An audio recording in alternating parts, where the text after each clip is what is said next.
โครงการขี่ตีออกค่ะตีเวียงแสนหลีอันปีดอค่ะฮัลโหลยามเหลียวในเหมือนโตเกียดไว้ก็รู้กุยกากำมานำได้ลาดว่าเป็นโตน้ำแต่ได้ปล่อยน้ำท้องใส่ลอยหลวงห้าห้วยหลวงห้าผังฮึกห้าแต่ได้ขุดคำตีแสนหลีขี่ก็ก้างเปลี่ยนผายเอาห่มลมย้อนห้องลาวปานเจ้าเงินซาขี่เมืองหลวง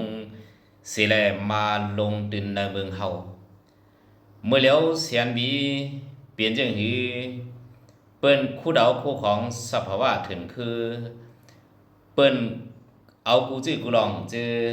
อันอยู่ในลิ้นอันอยู่ในหมักหินเหมือนหนังคำห้าป่าไม้ห้าตัวเองเอาลายห่างหายมาดีๆบอกว่าตีเวียงแสนวีปีนอกทั้งหลาย